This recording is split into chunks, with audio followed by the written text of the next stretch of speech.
ठीक है, सीधे संजीव जी के पास चलता हूँ। संजीव जी, सबसे पहले मैं समाज की बात करूंगा। हम लोग जो दिल्ली में रहते हैं, उन्होंने दिल्ली की हालत खराब की, पार्टी करने लगे, इधर उधर घूमने लगे, बिना मास्क के जाने लगे, बाजार बड़े बड़े खुलने लगे, बड़े बड़े इवेंट्स होने लगे।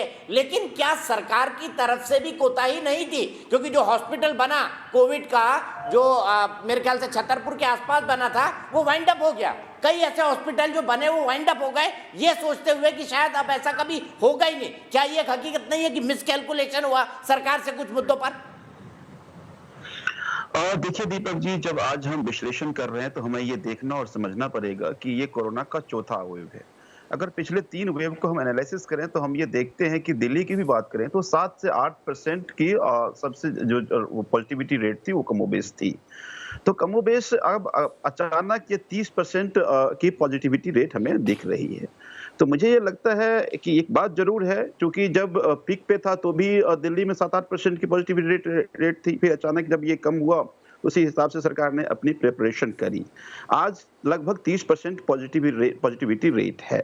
जहाँ पे पिछली बार पीक पे 7-8 हज़ार पेशेंट थे, आज 25,000 पेशेंट्स हैं। तो मुझे ये लगता है कि इसमें सरकार अपनी पूरी फौरी तौर पर तैयारी अपनी शुरू की, और एक कैलकुलेशन इसलिए हुआ कि चूंकि अचानक ये इन्फ्लक्स दिख रहा है। जब ये इन्फ्लक्स दिख रहा है तो सरकार उसी हिसाब से अपनी तैयारी कर रही है। लेकिन एक बात आपको मानना पड़ेगा कि आज 25,000 पेशेंट आने के बाद भी कभी किसी दिल्ली के हॉस्पिटल के कॉरिडोर में आपको पेशेंट नहीं मिलेगा। मुख्यमंत्री जी खुद 2 टाइम अधिकारियों से मीटिंग करते हैं, हमारे डिप्टी सीएम चाहे हमारे हेल्थ मिनिस्टर सभी हॉस्पिटल जाके जायजा ले रहे हैं। अभी जब हमने लॉकडाउन का फैसला लिया तो इसलिए केवल लिया कि देखिए, जब आपको ये लगे, हम अपने कोरोना ऐप के जरिए सारी जानकारी देते हैं कि किस हॉस्पिटल्स में बेड है, किस हॉस्पिटल में बेड नहीं है। अब ऐसा दिखने लगा कि कमोबेश सभी हॉस्पिटल्स में बेड फुल दिखने लगे।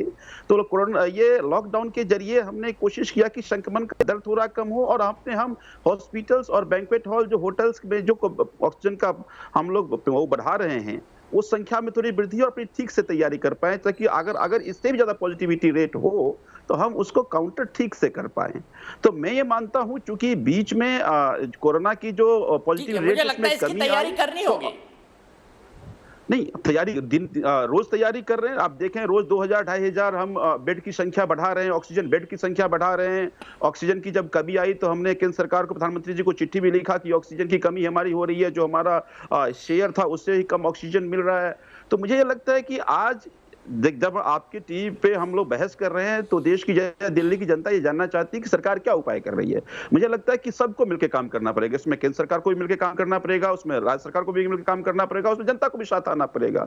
एक अच्छी बात यह है कि जब जब दिल्ली के मुख्यमंत्री अरविंद केजरीवाल जी ने दिल्ली की जनता से आह्वान किया, दिल्ली की जनता उसके साथ खड़ी, चाहे पिछले डेंगू का अभियान रहा हो, या पिछले कोरोना की एक्सपीरियंस रहा हो, या अब भी। मुझे लगता है कि सेंसिटिविटी को लोग समझ रहे हैं। वीकेंड लॉकडाउन में हमने देखा कि लोग सड़क से नहीं निकले। अब लोग ये कह रहे थे कि एक वीक का लॉकडाउन होना चाहिए, और सरकार का भी मानना है कि हम अपनी हेल्थ इंफ्रा को ठीक कर लें, ताकि आगे, जैसा मैंने पहले कहा, कि अगर मान लीजिए ये पॉजिटिविटी रेट बढ़ती है तो हम उस लोगों को बेड दे पाए, ऑक्सीजन बेड दे पाए, हम डेथ ठीक रेट है, को कम कर पाए, और ऐसा कोई पेशेंट ना हो जिनको की ठीक है, उचित व्यवस्था ना मिले। तो इसीलिए हमने इस लॉकडाउन को किया। मुझे लगता है कि ये मिसकैलकुलेशन ठीक है। जो पिछले जो हमने देखा था टॉप, और अब को जो देख रहे थे उसके कारण ये सब दिख रहा है।